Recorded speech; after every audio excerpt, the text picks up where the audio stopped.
네, 트럼프가 엄청난 그 해군 전함을 한 20여 척 건조하겠다고 발표를 했죠. 거기에 대해서 좀 이렇게 그 좀 깊은 내막을 좀 살펴보겠습니다. 이거는 한편으로는 무한 군비 경쟁을 선언한 거고요. 다른 한편은 미군 해군의 체제를 바꾸는 사건이고요.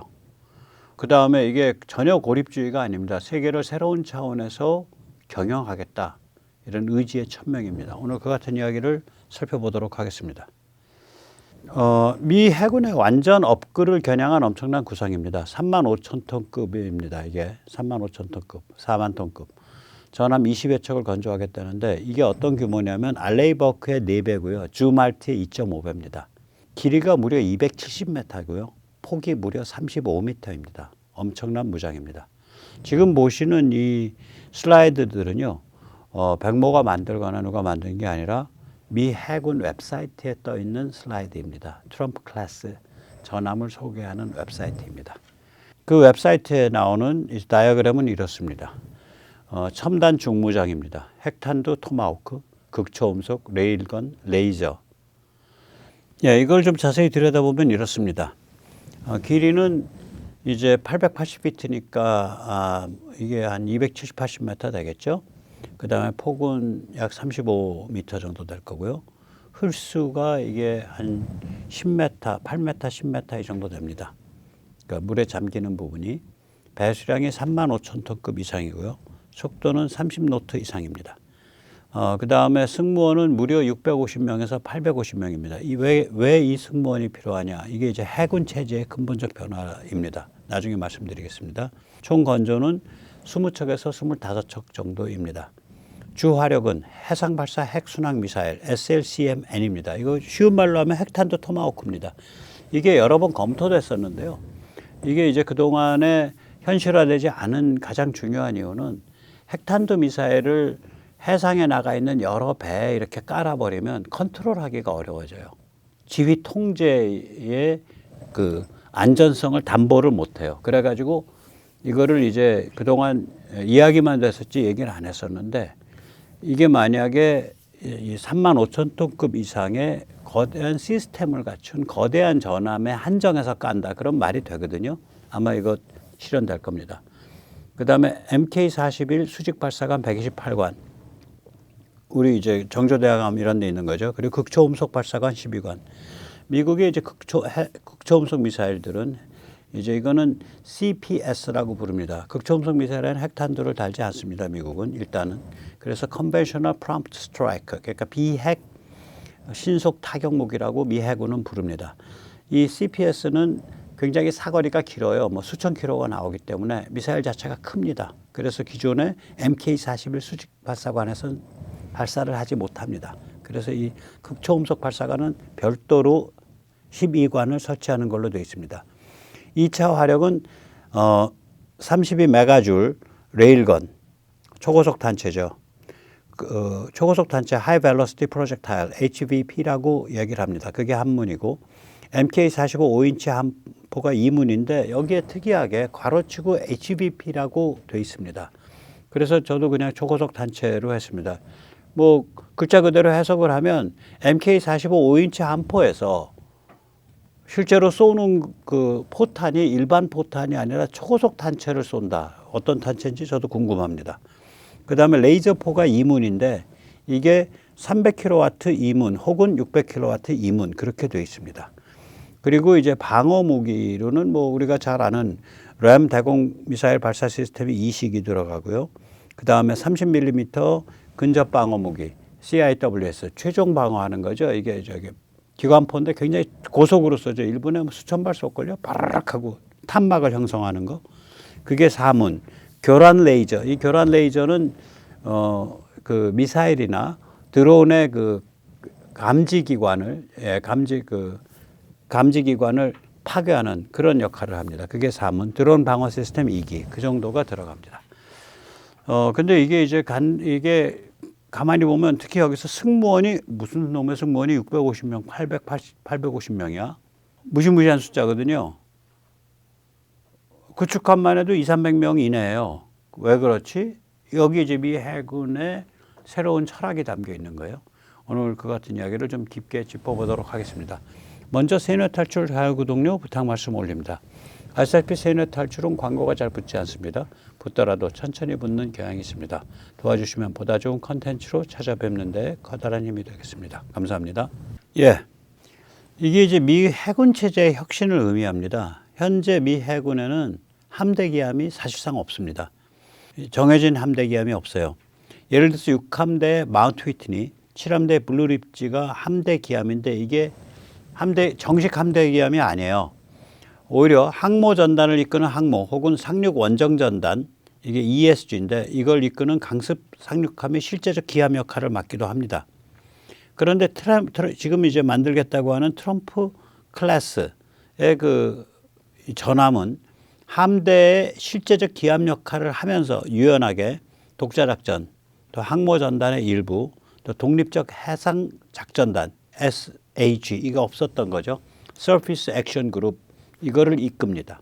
그러니까 그 전단이 하나 더 생기는 거예요. 그러니까 함대 기함 역할을 하면서 전단을 하나 꾸리게 됩니다. 얘들이 20척이 20여 척이 SAG라는. 그러니까 이거가 완전히 좀 컨셉이 바뀌는 거죠. 그래서 이 트럼프 자신의 얘기를 잠깐 들어보시죠. 뭐 짧습니다. Once completed, these new 30 to 40,000 ton plus vessels will be the flagships of the American naval fleet and 예, 이게 3, 4만 톤인데 제가 2만 4만 톤급이라고 했죠. 참 오늘 제가 좀 바빠갖고 죄송합니다. 그러니까 플래그십이라는 얘기가 이제 정식으로 나오는 거예요. 아니나 다를까 이 자리에 이제 그 배석한 존 펠런 해군 장관 얘기를 정확하게 합니다. 예, 뭐라고 하냐? 한번 직접 들어보시죠. Striking dominance isn't all that the Trump-class battleship brings to the fight at sea. It has the size and capacity to serve as a flagship for our fleet commanders so that they can command and control naval forces far out to sea. As shown in the series, and the President mentioned it, Victory at Sea, Admirals Bull Halsey and Raymond Spruance commanded the war in the Pacific from their battleship flagships during World War II. Now this new battleship will command everything from warships to drones and everything in between. We're going to make battle. 예. 그러니까 이제 이게 네트워크 전쟁이 되잖아요. 글로벌 네트워크 전쟁, AI 전쟁이 되니까 이 함대 사령관이 직접, 그러니까 7함대 사령관이면 7함대 사령관이 직접 이런 배를 미국 이제 함대가 7개쯤 있어요. 그럼 각 함대에 평균적으로 이런 배들이 한 서너 척씩 배정이 되고 그 서너 척 아래 한 2척쯤은 독립적인 SAG, 그러니까 해상 작전단을 이끌게 되고 그리고 그 중에서 한 척은 또 함대 사령관의 기함이 되고 함대 사령관이 여기에 상주를 하면서 직접적으로 그 함대 전체를 제어하고 지휘하고 통제한다 이런 컨셉이 되는 거예요 이게. 그래서 이 배가 그 승무원이 무려 뭐 800명까지 얘기가 되는 거고 그리고 이게 이제 말하자면은 규모 자체가 3만 5천에서 4만 톤급이 됩니다. 그러니까 이게 그 피터 자이안이 그런 얘기를 했었거든요. 이게 중국을 상대로 하려면 항모 전단 컨셉 가지고는 부족하다. 오히려 이렇게 분산형으로 나눠야 된다는데 그래서 이 지금 트럼프 클래스 전함에 대한 비판이 야 분산형으로 지금 나눠야 될 판에 왜 저런 괴물과 같은 배를 짓는 거야? 라는 비판인데 분산형으로 나누기 위한 노드예요. 제가 보기는. 그러니까 지금 가만히 보세요. 아까 기함이라고 말한 블루리치 그다음에 마운트 휘트니 이거 언제 만들어진 배야? 50년 됐습니다. 50년 전에 취역한 배예요. 1970년대 초에 진수는 60년대에 진수된 배들이에요. 그러니까 기함이 없는 거죠. 그냥 항모 전단 위주로 움직인 거예요. 미 해군이. 근데 항모 전단은 육중하잖아요. 그리고 미국의 항모 전단이 10개가 있다 그러면 10개 중에 한 3개는 이제 돌아가서 이제 무슨 수리하고 있고 7개 정도밖에 없는데 그걸로 전 세계에서 다 커버를 못 한다고. 그러면은 그 다음에 이제 상륙전단, 강습 상륙전단 ESG 같으면 그럼 어떻게 해야 되냐? 그건 또 상륙 부대 이끌고 움직이는 거니까 그것도 몸집이 커. 그런데 이거를 만약에 구축함 한 서너 척 거느리고 호위함 한 7, 8척 거느리고 10척 거느리고 그렇게 된 소규모 전단인데 그중에서 일부는 또 함대 사령관을 태우고 있고 이런 식의 노드죠. 핵심 노드를 만들면 그거는 몇 톤급이야. 거기에는 승무원이 몇 명이 타야 돼. 그건 한 3, 4만 톤급은 돼야 돼. 승무원은 한 800명쯤 있어야 그 노드 역할을 해. 그게 이제 구축함이 승무원이 300명 이하고요. 2, 300명이고 그다음에 항공모함은 승무원이 4,000명, 5,000명입니다. 그러니까 딱 중간 노드잖아요. 사이즈가 중간 노드라고 이게. 그래서 저는 분산형이 아니기 때문에 이 배는 쓸모가 없다. 이거는 아니다. 분산형을 가기 위한 핵심 노드다. 그 노드를 한 20개쯤 만들겠다 이거예요. 그러면 이제 그 밑에 구축함이 쫙 붙어요. 그러면 이런 배를 20척을 짓는다는 얘기는 구축함은 7, 80척을 짓는다는 얘기입니다. 최소한. 구축함과 호위함이. 그러니까 10,000톤에서 5,000톤급이 7, 80척 이상 짓는다는 얘기예요.